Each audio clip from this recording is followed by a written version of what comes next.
It all started with a painting, just a simple watercolor, King Charles's own hand, titled Highgrove November. It was shown during a grand exhibition at St. James's Palace, meant to honor 25 years of the Royal Drawing School. The whole event oozed with polish, white orchids everywhere, Vivaldi playing in the background, royals posing for photos like it was all just another Wednesday. But one person didn't move for 10 minutes. Lady Amelia Spencer, Diana's niece, youngest daughter of Earl Charles Spencer. She stood frozen, staring at that painting like it was whispering to her. The sketch showed the southern garden at Highgrove, bare rose bushes, a cracked stone bench under an old elm, mist curling along the edges. Harmless, right? But Amelia's stare wasn't about the beauty of the art. It was about the bench, the tree, a specific curve in the background that looked like two entwined letters, SC. Most people passed it by. Amelia didn't. Her mother, Lady Sarah Spencer,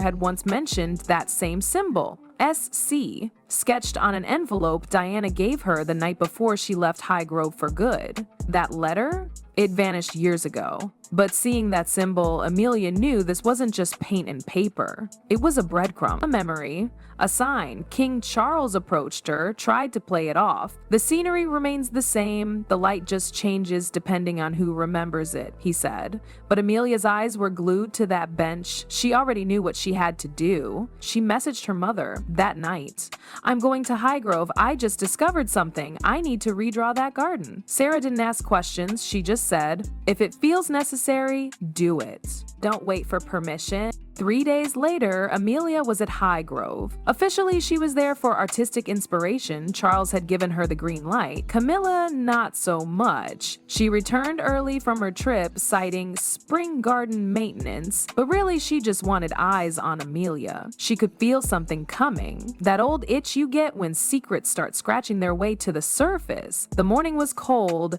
Pale sunlight lay over the grounds. Amelia arrived with a sketchbook and her mother's old drawing journal. She didn't head straight for the bench. She took her time, walked through the lily paths, paused at the white rose trellis, drew some flowers to keep up appearances. But inside, she was focused. She knew exactly where to go. When she reached the bench, it was like stepping into a memory. Same cracks, same moss, same uneven stones. She knelt down, gently brushing at the base. Just as she suspected, one brick was looser than the rest. A small gap, just big enough to hide something. She reached in, out came a silk bundle, ivory-colored, stained with time, tied with a red thread, barely holding together. She sat there in the dirt, hands shaking, and unwrapped it. Inside was the letter, Diana's handwriting unmistakable. On the top edge, "Keep this if one day everything is distorted." Signed, simply, Diana. Amelia didn't cry, didn't gasp. She just sat, still, processing. This wasn't a note. This was a firecracker under the entire royal narrative. Inside the greenhouse, Camilla stood by the window watching her. She saw Amelia pull something out, saw her expression shift. And she knew. She didn't know what exactly Amelia had found, but she knew that face. That was the face of someone who had just uncovered the truth. Camilla turned away from the window. Her palms were cold. Her heart was racing, and somewhere deep in her gut, she could feel it. This wasn't over. Not by a long shot. Charles sat in the greenhouse with a book open on his lap, though he hadn't turned a page in half an hour. The morning sun spilled through the glass panels in soft stripes, catching specks of dust mid-air. He looked up when Amelia stepped in. Her presence was quiet, but unmistakably intense. She carried her sketch pad under one arm, and a calm that didn't match the storm he sensed beneath it. She didn't sit right away. Instead, she pulled a page from her book and laid it on the table between them. It was a drawing of the garden, his garden, the stone bench, the old elm, the climbing roses, all sketched with the precision of someone who knew the weight of every detail. But it wasn't the artistry that unsettled him, it was the symbol, faintly marked into the stone wall exactly where he'd painted it. And now she'd drawn it too. Charles said nothing. Amelia didn't look up. Was it intentional? He swallowed. "I don't recall adding anything like that." She raised her eyes, patient but piercing. "You don't recall, or you didn't notice?" Charles leaned back slowly, eyes drifting to the glass ceiling above. Some things find their way into memory whether we mean them to or not. She reached into her coat and placed the silk bundle on the table, the red thread still frayed and trembling like it had a pulse of its own. Charles stared at it, his face falling in slow motion. "I found it under the bench," she said softly. "It's addressed to my mother." He didn't touch it, just nodded faintly. "So it wasn't lost after all." "It was never really gone," she replied, "just waiting." Before he could speak, the door swung open. Camilla entered with a thud in her step, dressed immaculately but tense like a coiled spring. She spotted the bundle instantly and didn't even pretend not to notice it. "What's this?" she snapped, stepping forward. "Found something buried and decided to bring it out like a relic?" Amelia stood steady. "It doesn't belong to you." Camilla's eyes flashed. "Neither does the past, and dragging it out only serves chaos." Charles raised a hand. "Camilla, let's not—" "No," she cut in. "This is madness. A girl digs up a letter and thinks it rewrites history? You weren't there, Amelia." "You don't know what it was like," Amelia said, voice even. "You didn't just change a story. You rewrote a woman's ending."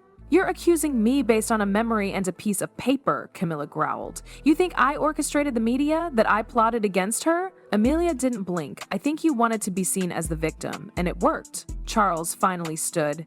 "Enough, both of you." The room fell silent, except for the soft hum of the greenhouse's heating vents. "I read the letter," Amelia said after a pause. "She was willing to leave quietly, willingly, for peace, and someone twisted that into betrayal?" Camilla's lip curled. "You think I fed it to the press, that I stood behind a rosebush like some schemer in a play?" Amelia didn't answer. She didn't have to. Camilla stepped forward again, hand outstretched toward the bundle. Amelia moved faster, snatching it from the table and pulling it close. "Don't touch it," she said sharply. Charles sighed, the weight of 3 decades pulling at his shoulders. "No one will destroy Deanna's words, not now." Camilla stood frozen, then turned away with a scoff and stormed out, heels striking stone like distant gunshots. The silence that followed felt final, but nothing about this was over. The quiet in Buckingham Palace's West Wing conference room felt unnatural, the kind of silence that wasn't peaceful but loaded, like the air before a thunderclap. Anne sat at the head of the table, a manila folder open in front of her. Charles sat across from her, fingers laced, jaw tight. Camilla leaned back stiffly, arms crossed, avoiding both of their eyes. Anne didn't waste time. She slid a printed copy of the letter across the polished surface toward Charles. Diana's handwriting, dated November 2nd, 1996. A week before the press turned her into the villain. Camilla's eyes twitched at the sight of it. "You're taking this seriously?"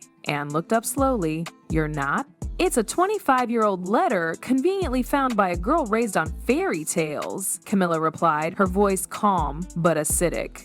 "Does that really hold weight now?" "It holds weight because we let it be buried," Anne said. "You were at Highgrove that night. You were the only one who wasn't supposed to be?" Charles looked exhausted. "I never wanted this to resurface." Anne didn't blink. "But it has, and it names her." Camilla's expression cracked. Her lips twitched into a bitter smile. "I loved him, long before Diana came into the picture. I waited years in silence. You call that manipulation? No one's questioning your love," Anne said. "But love doesn't give you the right to rewrite someone else's truth." Camilla clenched her fists. "I didn't leak that letter. I shared what I overheard with someone I trusted. That's not betrayal. That's being human." "Being human?" Anne echoed.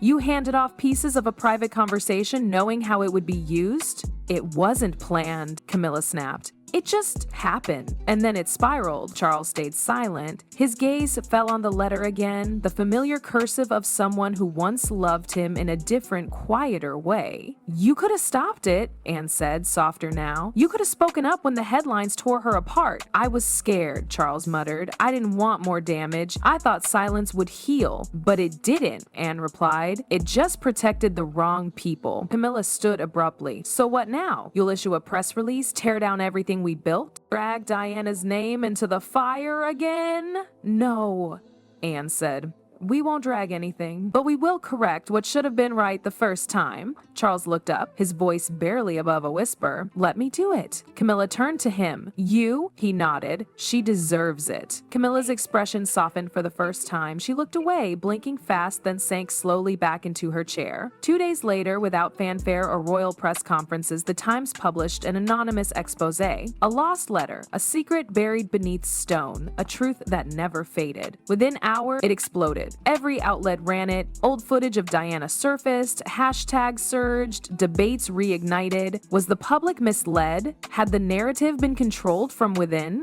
The palace didn't comment, but it didn't deny either. Camilla disappeared from public view. No appearances, no photo ops, just silence. Charles, however, began something different. A tribute exhibition, not grand, not commercial, just real. Highgrove's garden was open to the public for 1 weekend, a recreated version of the bench and the elm, his original painting framed beside Amelia's sketch. At the center, a brass plaque etched with simple words, "In memory of truth and of love once misremembered." Visitors came quietly. Some left white roses, some cried. Others just stood there, like Amelia, off to the side, watching history unbend itself. In a small room behind the exhibit, Charles placed Diana's letter inside an old wooden box. He didn't lock it, he didn't seal it away, he simply let it rest where it belonged.